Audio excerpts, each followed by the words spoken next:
That worked. Fantastic. Right, well, so welcome everyone to our weekly call. A couple of changes to the planned agenda, both of which were late. One good, one less good. So the good one is that Arno will sort of pick up on a discussion that certainly was quite heated at times, quite lively, perhaps is a better word, last week in Vienna around ECH. So we'll start by talking about IETF 113 and get people that were there either in person or remotely just to sort of share your views on some of the more interesting sessions that you joined, because I think that's always good, because there'll always be sessions that we didn't all get to, so it'd be helpful to sort of walk through those from last week. We'll then talk about the ECH discussion that Arno sort of raised in part of the TLS working group, and to just talk a little bit more about that, because that was quite interesting. What we won't be doing today, I'm afraid, Andrei Meshkov emailed me over the weekend whilst I was travelling to say he can't join today, unfortunately, so we're going to reschedule again. Date hasn't been finalised, but probably a couple of weeks or so out to sort of finally have that discussion. So that will happen, I guess, some middle of April, roughly. But I need to speak to Andre when I can, just to finalise that. So that's the plan anyway, and then anything else that people have picked up on, we'll talk about that as well. And for those of you that just joined, I mentioned earlier, I had a few issues getting my laptop to the hotel Wi-Fi when I got here a few hours ago. So I'm using my iPad. My client's perfectly fine, but is different to the laptop one. So apologies in advance for any technical glitches that may occur where I press the wrong button on the UI, because it isn't exactly the same. Although, fingers crossed, so far so good. Anyway, so with that in mind, let's firstly talk about IETF 113 last week, which really seemed to sort of fly by in terms of the week. It has to be said, with quite a few interesting sessions.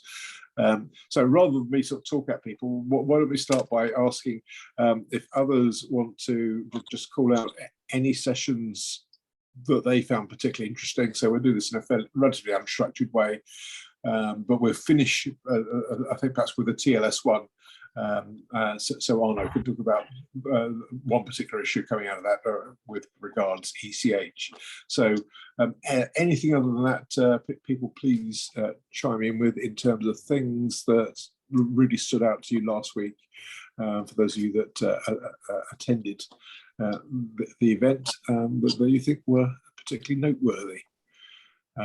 So fingers crossed, a few people have things to say, otherwise you'll be listening to me, which would be really dull. So anyone want to just chime in with anything that really stood out for you last week at the meeting? And to do that, either raise your virtual hand or put something in the chat, and we'll see what comes up.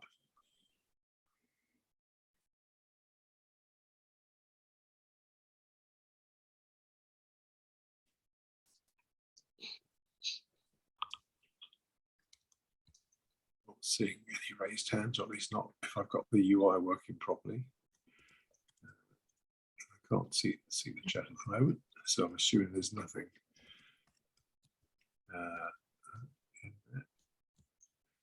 Stop. All right.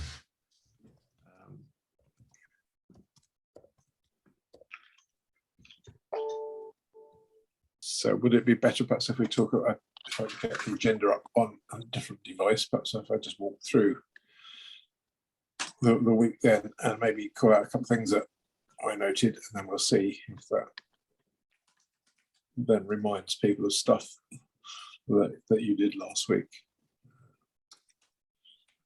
It would be whilst. Yeah, here we are.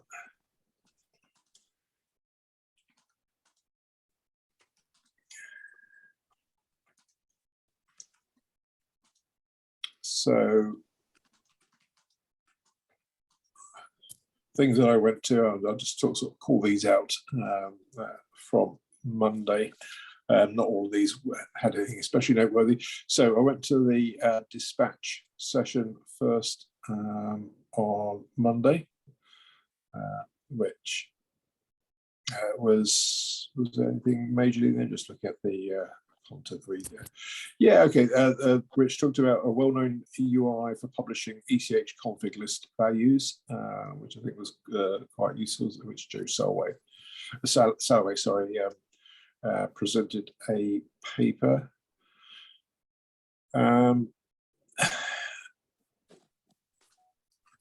Beyond that, there's nothing major, I think, on that session for me. I don't know if anybody else went to the dispatch session and picked up on anything else there.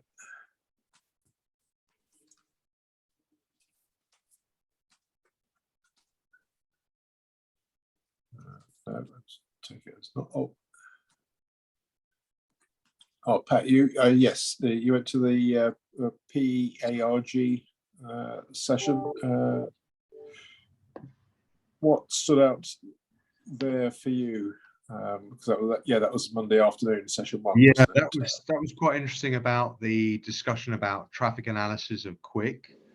And I feel that, I suppose, really, that kind of made me think, oh wow, okay, this is interesting. When they were talking about sending out padding, and I think if I remember correctly, they were saying about for a particular session, they would add around about 8 megabytes of data to a particular session to thwart or reduce the likelihood of determining where a person was visiting, which then said, well, that's fine, but actually if you're on a limited data budget, you know, that what costs privacy, you know. So that was an interesting, you know, quite thought-provoking, because obviously Quick is a technology, albeit it's been around for a while, it's becoming more and more common, and so the consequences of that were quite interesting. So that's something that caught my eye on Monday. Yeah, because that's potentially quite a high overhead, isn't it, in terms of padding versus actual content. Yeah, most definitely. And you know, for particularly thinking it from my kind of line of work, regulation and kind of like looking after consumer interests, then there's obviously a downside to this. So it's a question, you know, as I say, what costs privacy? And so it's an interesting discussion, and I'm sure we'll hear more on this. Yeah, good point. Well, I guess there are always trade-offs, but you're right. If you've got a limited data budget, then that could prove quite expensive for you relative to your available budget. I don't know if anybody else went to PEARG and has any thoughts on that at all? A chance to sort of chime in if you do.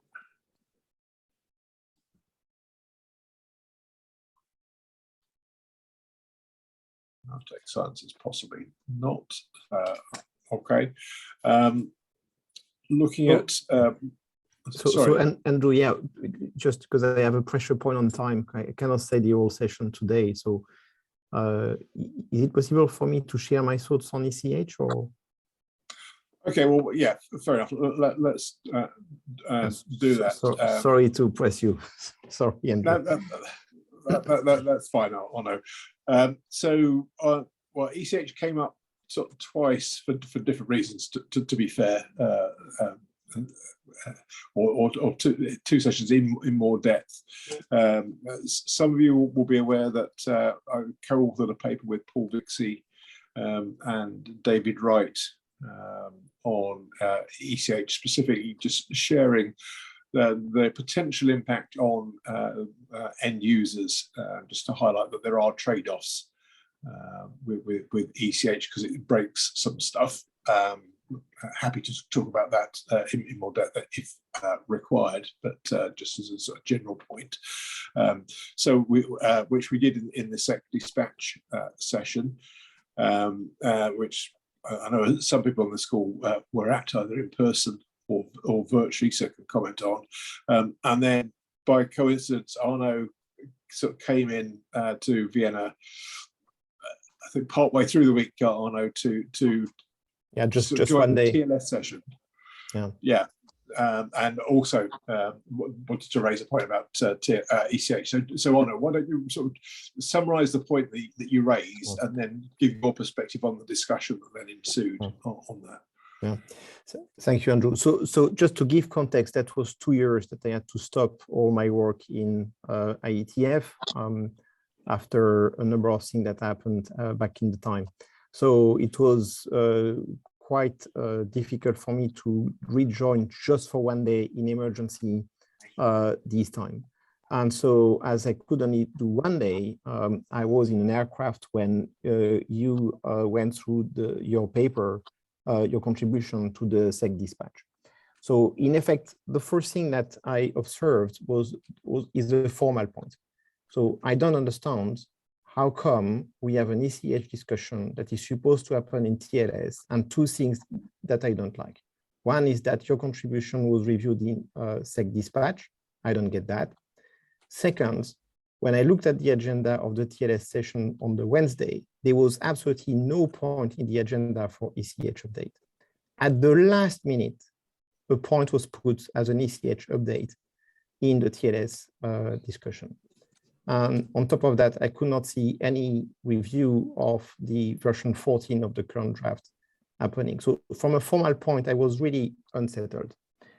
So then when I saw the ECH update point, and I saw this brave French person, Vincent Cheval from INRIA, doing a superb job on provability of the entire setup for specific scenario. I jumped on purpose on the point to push again the point for enterprise. So if your contribution, Andrew, would have been exposed during the TLS point, I would have supported the views that were expressed in this contribution, that there are a number of things that are not considered by the TLS group. And on top of that, I could really see Vittorio's Twitter about his speechless point that the proponents are not listening. So I did it on purpose to precisely re-trigger the fact that this should have been discussed in the TLS group. And of course, when I did that, Chris would stop me as quickly as possible in the chat, which was okay. I didn't want to make it a long argument. But what surprises me is that the scenarios that were listed were correct from this INRIA person, but I was just trying to see what would happen if it would be a real enterprise case. And of course, by real, people threw to me that real does not mean middle boxes. And then they sent me to that site from Cloudflare showing statistics that indeed there are very few things that are happening there. But the fact is that these data are not correct, right? We have seen with 500 top customers worldwide, the top Fortune 500, all of them have either a proxy on premise or a proxy on the cloud or an hybrid setup. All of them. And it's impossible for them to just implement something at GDPR, for example, without it. Just impossible. So there is first a disconnect or a brain attack trying to make us feel that the enterprise customers are not proxying. They are all doing it. And because they have no choice. So the first difficulty is to understand why is it that we have a party that is putting us on denial when we need now to prove that we are right. We need to bring data to show that we are right. It's going to take us time. Not that we're not going to do it. We need to do it, but I really did not appreciate that. The second piece is to be forced to come back on the, what was it, RFC 2804, if I'm correct. I'm good at numbers. In fact, I cannot do that. The only thing that I was on was discussion with people that 2 years ago, at least, it was, oh yes, enterprises are going to be complicated. We cannot really get ECH apply for an enterprise case. So my impression was that we would still be good. I mean, customers, not us, it's customers would still be okay to have a model without ECH so that they could still do their job. So really, really concerned coming back from this session on TLS. But just to be clear, this was my intention. Over.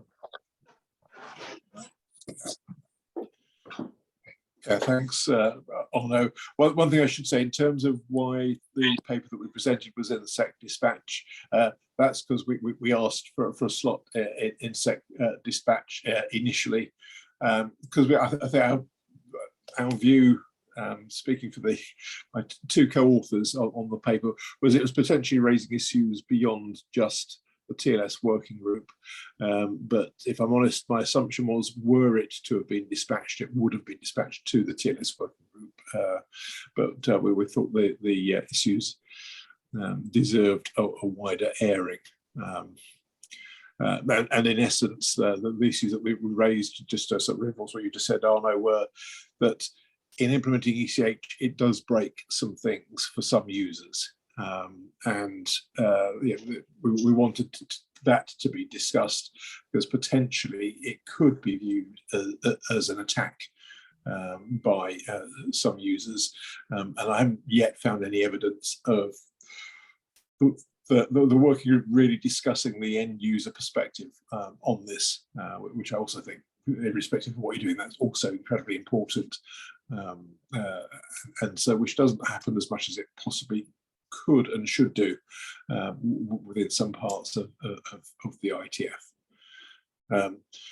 But what do other people that? And I saw I think a question now in the chat from Hani about whether ECH is limited to encrypting the SNI field only in DNS connections or in all the connections. And I guess on that, Hani, I'm just trying to think how that actually works, because it is just encrypting the SNI field. So I don't know that the user sort of gets visibility of it, so it doesn't arrive back at the user if you implement ECH. So I'm not sure if there are any instances where the user would see or can see the SNI field if ECH is implemented. So I suppose by definition, therefore, it's irrespective of what they want to use it for. I don't think they get to see it. But I mean, others, feel free to jump in if you think that's not right. So hi, this is Kathleen. I know I wasn't helpful during your session. Oh, you were tremendous, I gathered, Kathleen, to be fair. Not that I could see the chat as it was live, but a number of people commented to me afterwards that they thought some of your comments in the chat were fantastic, just by the by. Well, thank you. I guess my perception of not being helpful is that I was not arguing for ECH. I'm trying to think past all of this into the objectives of all of these various initiatives where data is being hidden on the wire. And then also, who is our user base? So the internet is for the user. Well, who is the user? What does that user do, right? Because if it's a dissident, they're using a VPN service. And right now, the protections that are being added into these streams are aimed at the dissident, right? And it's a favored use case, yet they're not using the internet in the way that we are, but we're designing the regular user stuff for that use case.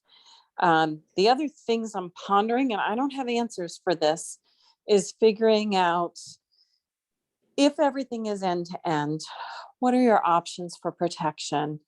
There is browser sandboxing, right? You sandbox a tab, you sandbox a browser, but there's leaks from those. You could put a container on your browser, but we're still seeing, so I haven't tested.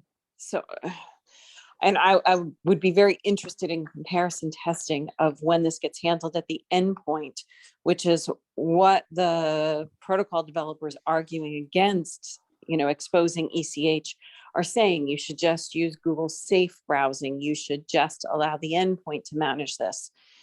But what is the efficacy of a browser with all of these different features enabled versus when you screen something and block malicious sites in the middle from, let's say, first DNS, because that's pretty, simple, and you could have that as a choke point, and then potentially proxy services.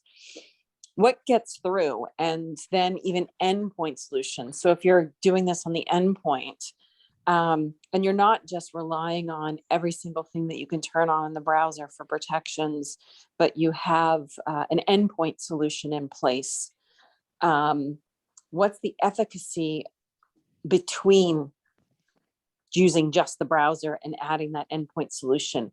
So like we have all these layers, and I don't think we have enough research that shows the reduction in attacks that occur by each of these. And then if you eliminate one, is it caught at the next point along anyway? So is it really not useful to, let's say, have the DNS protection because the endpoint solution gets it?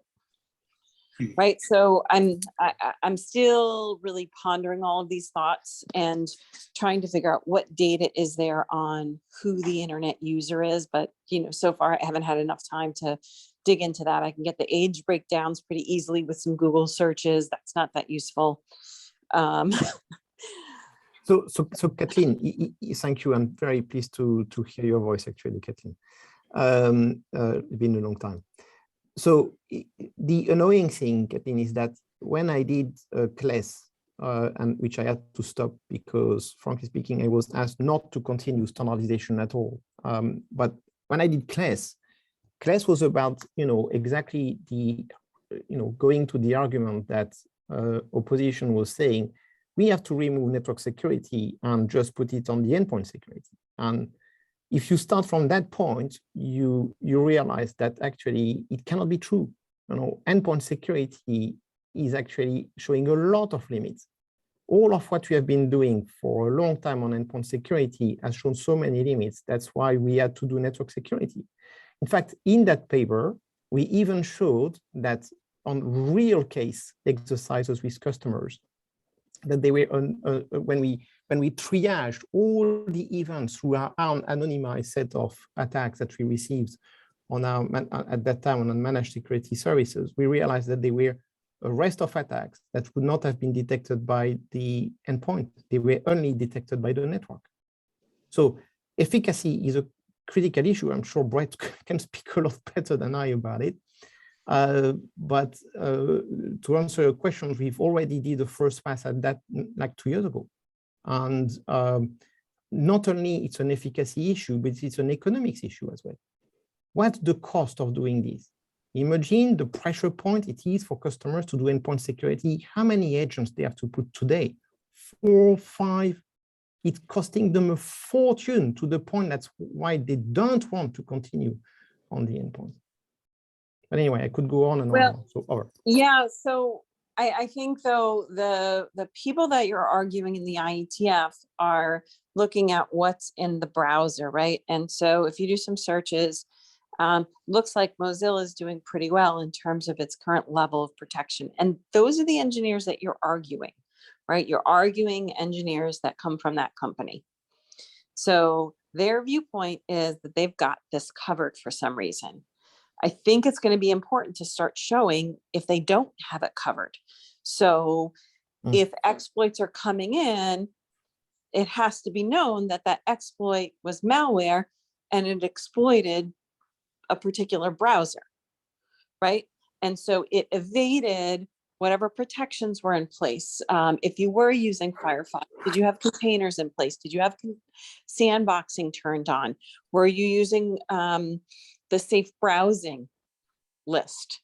And if all of those are enabled and you're still getting compromised, but you would have been protected with something else, that's important to know. So unless we answer these questions, you're going to get nowhere. I know you feel like you've done that research already, but it might take news reports and news cycles of all of these protections were enabled, but it evaded the Mozilla browser. It evaded Google Chrome. It evaded Edge. And this is how, right?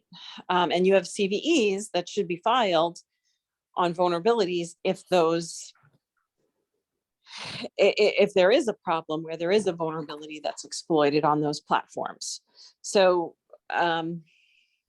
there's some gap here, and I'm not exactly sure how to get to the bottom of what that gap is and how we can move forward to have a safer internet. And then, I agree with you. It's in terms of cost protections, and difficulty deploying endpoint solutions on every box is not something people want to do. However, if the browser vendors think that they can provide the solution and their browsers can be secure enough, maybe we have to help them either get there where it is secure enough and point out whenever there is a problem, or point out that that's just not feasible, right? By focusing research. So these are just some thoughts, over the course of a week. I'm not far enough in my thought process, but hopefully this is helpful. It is, Kathleen, but I don't want to answer because Dominic has raised her hand. So I want to hear what Dominic has to say. And before Dominic comes in, I saw also Thomas raised the point about defense in depth being important as well, which I think is a fair point, that why remove layers if you don't have to. So since I agree with that, I thought I would echo that first, Thomas. But Dominic, if you raise your hand, do you want to jump in? Yeah, no, Thomas's point is a good one too. No, both Kathleen and Arnaud have raised some really, really good points. And Kathleen, thanks, because there's a couple of things off the back of that I've been thinking about from last week. I mean, first of all, as Arnaud said, we had class, and now we're working Model T, which is endpoint threats, right? Because there are attacks at the endpoint that includes browsers that are not safe. However, I am still coming from a more point of view, less of an enterprise point of view, and more from working with just end users over my lifetime. It's just like, no, most people don't care, right? Like most people don't care about all this stuff that's going on. They just want everything to work. They want to make sure that there's HTTPS when they log into their banking. I know we've said that a lot, but the question really is how to deal with, how to have a data point on that, right? Of course, we want a safe and secure internet. But like when we talk about dissidents, the people I know that have gone into Ukraine to help with supplies and stuff, this is not even like, they're not even on this part of the internet. You know what I mean? Like they're at a different level. So I think some of the sort of straw men that have been used by browser companies and browser vendors are probably not even appropriate anymore because it has been a 3, 4, 5 year ongoing issue.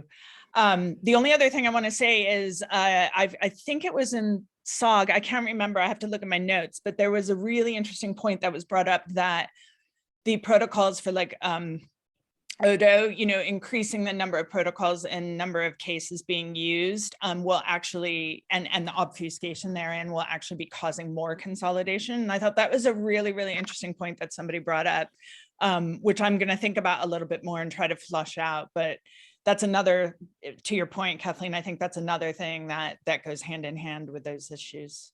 Okay, cool. Thanks. Thanks for that, Dominic. And by the sound of it, you're feeling a lot better than last week. I know you hoped to be a winner, I think, but then couldn't make it because of that infection, sadly. Which is a shame. But yeah, Andrew, if I can then, and thank you, Dominic, because I actually forgot Model T, and I should have a look back at that after my 2 years of quarantine, if I can put it this way. But yeah, I agree with Kathleen that we need to crisp a little bit our research there. And I see some comments as well, like Suzanne and Thomas seem to be agreeing. And I think Thomas made very good points earlier. Yeah, we could look at that, but let's not forget there is another point on that. which is a market dominancy problem. Because now, if you have the browser makers owning all the space, it gives zero space for the security pure players at all. I've heard, and this is not a joke, I've heard regulators in this planet asking if they should not have a model to have third-party interfaces for security at the browser level, right?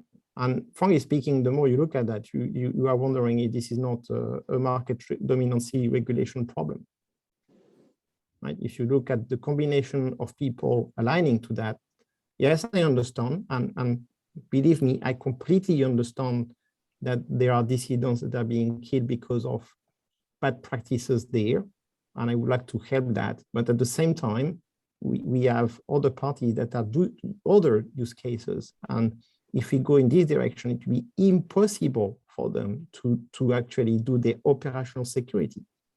So we are back to a point made by a certain Jan Levy: encryption does not equal operational security. And there is a party that seems to be willing to ignore that. Yeah, that's a fair point. And just as a sort of throwaway on that, in terms of the dissident point, I can't remember who reminded me of this, but yeah, let's not forget that if you're in China and you want to rely on things like DO and ECH, you're going to be unlucky because the Great Firewall of China blocks TLS 1.3 and ES&I. So presumably, well, because it blocks TLS 1.3, that means by definition ECH can't work because it requires 1.3 to be present anyway.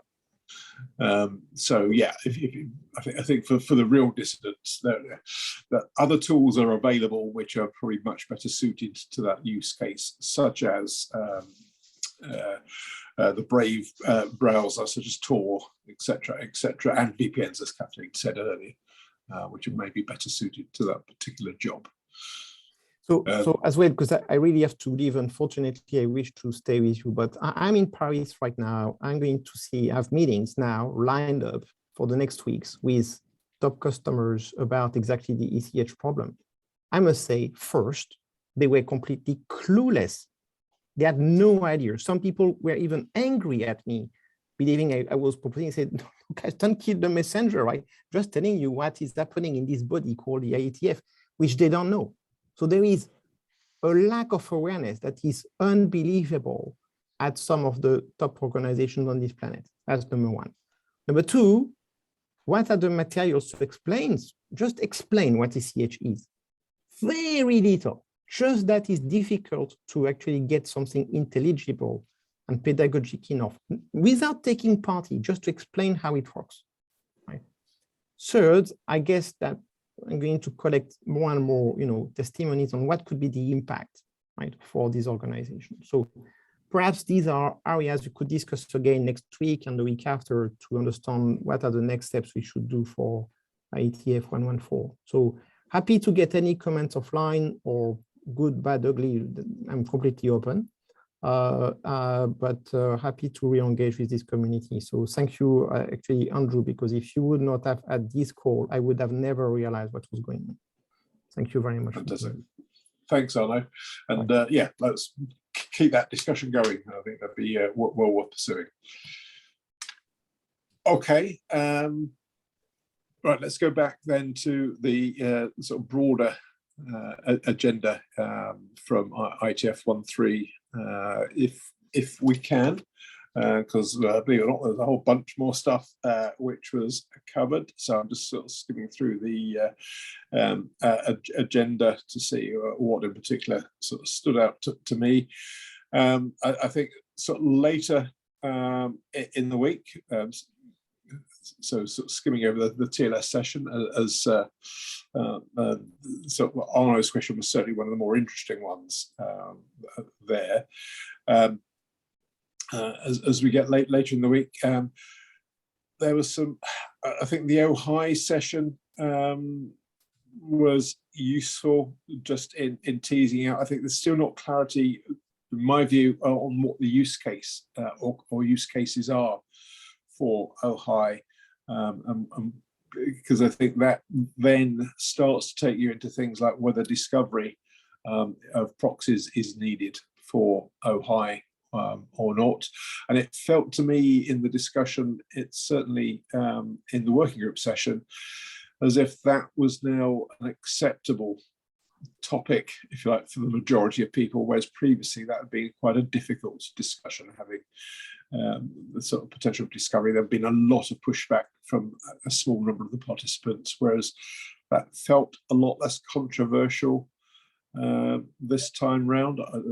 Again, I don't know if anyone else on this call sort of joined the OHI working group and formed a different view on that, or picked up on other aspects of that discussion equally. So if so, feel free to jump in if you did. Hi, Andy, it's Chris. Yeah, I commented in the OHI meeting, and it does seem to be a recognition that there's a valid case for ISPs to implement filtering, because the model that Tommy Pauly presented was one that said the device would discover the ISP's oblivious DOS server, and it would use it. And by that mechanism, it means the ISP can do whatever filtering should be applied, but the ISP does not obtain the identity of the customer. So it's a way of preserving privacy for the cases that allow it. Yeah, because filtering by itself doesn't require you to know who you're filtering for. You just need to know, is this the domain that should be blocked? Yeah. So it's allowing that. I mean, obviously it doesn't solve everything, but it's a positive move forward, I would say. Yeah, it certainly felt like a lot of consensus in the discussion, certainly more so than sort of previously, Chris, which was a good thing.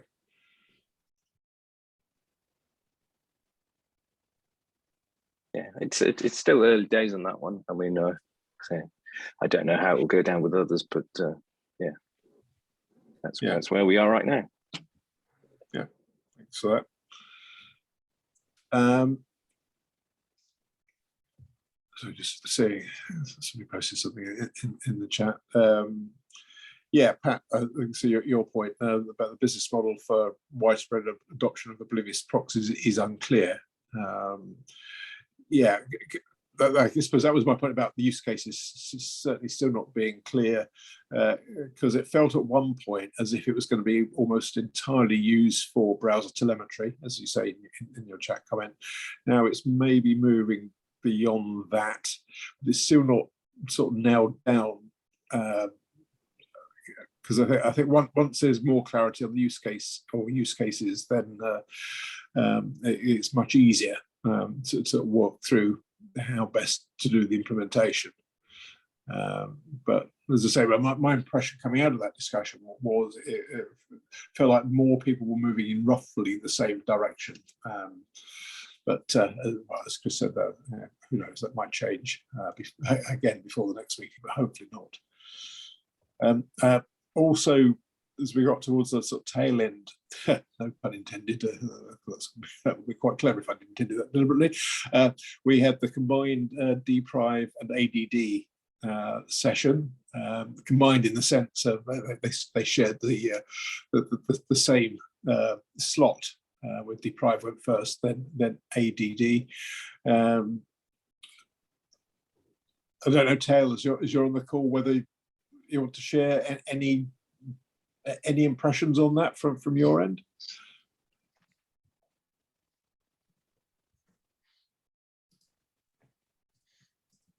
Your chance to unmute if you want to.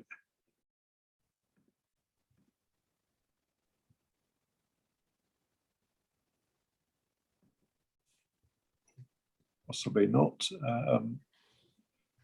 Okay, which again, well, deprive first then. Somebody observed to me afterwards, it felt like the group was sort of in the processes of winding up. because it was mainly reporting on things that had been done more than anything else.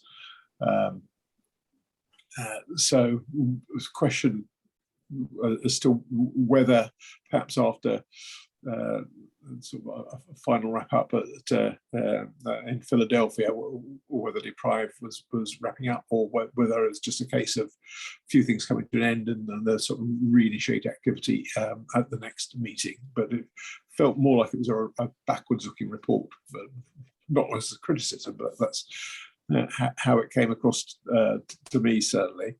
And then for the ADD session, there was a lot of activity in terms of materials that were touched on in the session, with I think felt like positive progress on the split horizon DNS configuration, including a suggestion to maybe just tweak the naming of that paper slightly. Also, a paper on sort of network policy to use sort of network designated resolvers, which Thierry presented that, as well as the split horizon one. And then he also sort of covered briefly the sort of DNS resolver information paper as well. Before the last of the papers that was presented was snappily titled "Discovery of Designated Resolvers in the Presence of Legacy Forwarders," which Ben sort of covered that one. From where I was sat, it felt like there's quite a lot of consensus in the main in the material that was covered. Again, anyone that took part in that session, feel free to sort of jump in with your points of view on that. And then I'll maybe come back to some of the points in the chat on the privacy preserving measurement working group as well. But anyone else on the ADD or Deprive sessions with any observations? Andrew, I thought it was quite interesting that in the previous Deprive meeting at the previous IETF, there was many drafts talking about encryption between recursive servers and auth servers, and all of that seems to have boiled down to disappearing completely, apart from one draft that's left. And I just thought it was quite interesting that the imperative to do that seems to be falling away quite rapidly. Yeah, that's a fair point, because you're right. There'll be competing proposals and competing sort of methodologies, certainly, on how best to approach that whole subject. And was that even mentioned? Well, it was barely mentioned, certainly in the session last week. Well, I mean, there's one remaining draft that's talking about opportunistic encryption, which might which is often something. But I think the falling away reflects the position of a lot of large-scale, top of the tree authoritative providers such as Nominet, that this is not really a very good idea. Certainly not a good idea to have the core of the internet's DNS relying on X509 certificates. If I may, Andrew, Tim here. Sorry, I can't figure out how to raise my hand in Zoom. I apologize. If are you done, Brent? I'm sorry. Go ahead, Tim. Okay. So as one of the Deprive chairs, yes, we have the same feeling about the authenticated, encrypted to unencrypted. And part of the problem is we can't seem to get people interested in working on it. That seemed to be the thing. Brian and I spent a lot of time sort of off list, sort of talking to people, trying to get people sort of spun up on stuff. And there's been a bunch of back and forth. And I think some of it dropped off when folks realized they just couldn't sort of change what went into TLDs. Like, oh, we just can't put, service B records in TLDs, that doesn't make it, then they kind of went off and are sort of figuring out other ways of doing stuff. But yes, we would love to see some more authenticated stuff, but a lot of the folks there just doesn't seem to be a lot of interest in sort of working on the implementations, right? And I kind of wish there was. And we had sort of been hoping for that. So with the unilateral probing, there seems to be actually different groups of people that want to do some implementations, or they're starting to, which is kind of good. And I think our feeling is we want to work on, sort of focus on that. And yes, the group's going to go probably a little soft for a little bit while we sort of see if we can get some implementations and some stuff that sort of, you know, like, can people do interop and things of that nature, and hopefully sort of an authenticated one can sort of pop up, right? I do think there's a way of doing authenticated without worrying about the TLD level, but that doesn't seem to be really in the ballpark for folks, right? Between SLDs and sort of subdomains of SLDs, but you know, it also has to scale up, right? And so it's going to have to stack in some interesting way. So I do find the service B experiments that people are trying kind of very cool and very interesting, and it's kind of showing that, you know, new R types can really sort of take hold really fast if people are interested, right? So that's all I had to say. Sorry about jumping in there, Andrew. I can't figure out the raise hand button, so please spank me for that. Well, no apologies needed, but I think Michael's sort of just highlighted that if you can see the reactions option, depending on what UI you're using, it's usually under there. So yeah, but absolutely no problem. Also, for anyone else struggling with that, feel free to put things in the chat, or as you did with sort of pretty much perfect timing, Tim, just unmute and jump in when you can in the discussion. That's good too. So, well, who knows then? Maybe by the time we get to Philadelphia, there may be been a bit more thinking about that, and we'll see some renewed vigor coming into the discussion there on them, which will be good too. And then the final one that I think is worth mentioning, which I wasn't at, because to be fair, because Deprive, the dedicated Deprive session, which was originally slated to happen Friday afternoon, didn't. I got an earlier flight because I had a lot more flying to do over the weekend, so I took advantage of that. So I didn't stay, and therefore didn't go to the privacy preserving measurement session. So I see a few people have posted in the chat references to that. So I don't know if anyone wants to talk to that, which I definitely can't, because I wasn't in the room or even participating online. So can't really have much value to that, but feel free if anyone wants to jump in and just highlight some of the points there, that'd be fantastic.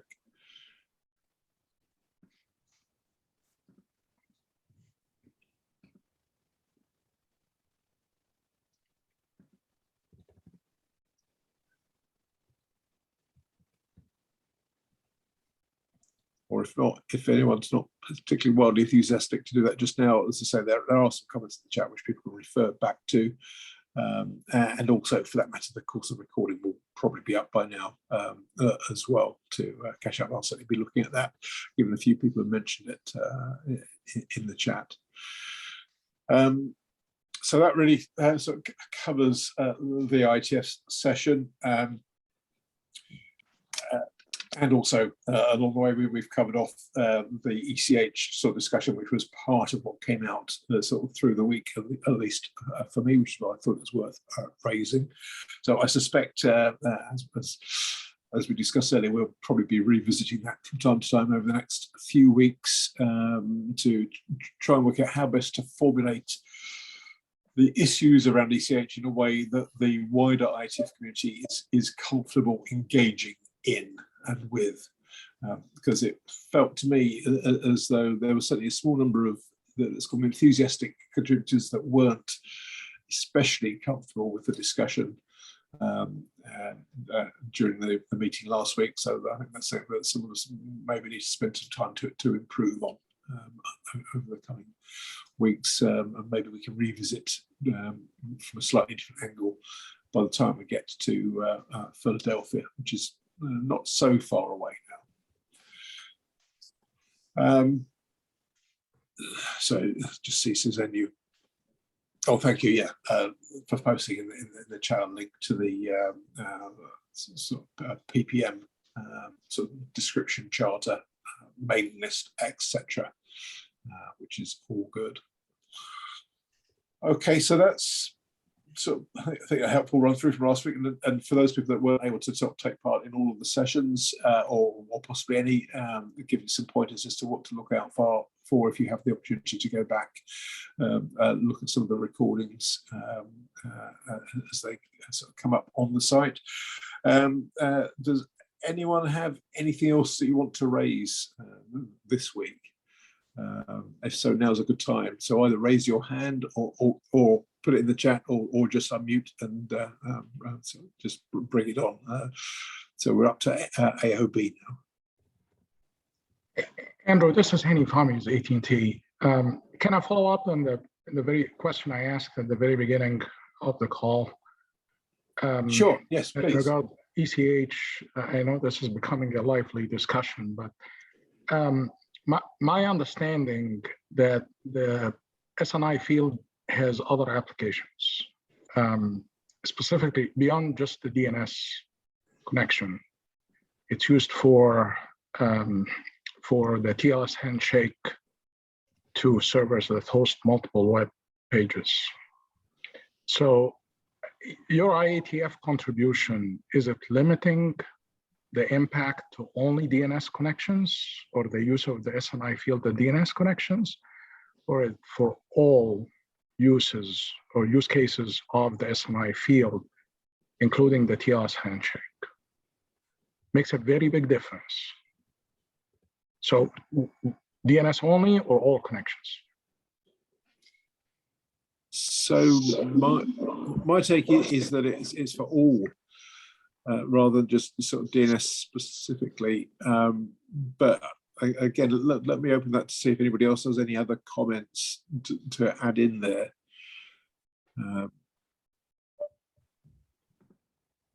So it sounded like you were asking whether it would break the CDN model. It doesn't.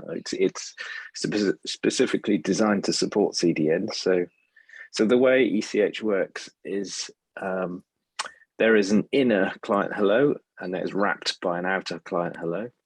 So the inner client hello has the true SNI within it. The outer one has some different public SNI in it, such as the name of the CDN. And when that connection is made to the website, well, in fact, made to the CDN will decrypt the inner hello, look at it, and then decide which content is going to serve. If that makes sense. It does, Chris.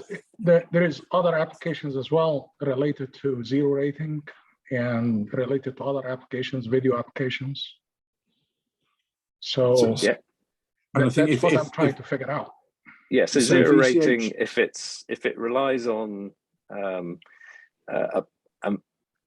point in the network looking at the SNI, yes, you're right, it breaks. Yeah, Andrew, you're going to say something. The same thing essentially. That was one of the use cases that we noted, that for zero rating of content, if you're using SNI to help with that, to make sure that you're zero rating the right content, if ECH is encrypted, then you lose visibility of the SNI. There are some video applications as well.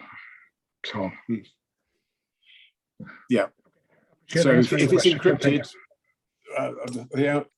if it's encrypted, then our view is that those are broken, and you need to look to alternate solutions currently, or switch off ECH in the client if that's an option, which may or may not be the case depending on the client, obviously.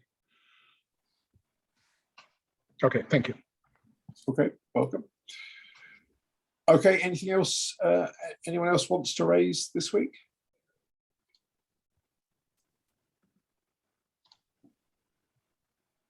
I don't think I'm seeing no hands raised. So if not, let's wrap up there. So thanks everyone for your time and input. Hopefully that was useful. When we get to next week, I'll hopefully by then I would have figured out how to get my Wi-Fi working on my laptop in the room, so that will make things easier to run from this end. Although it seems to be okay with the iPad client.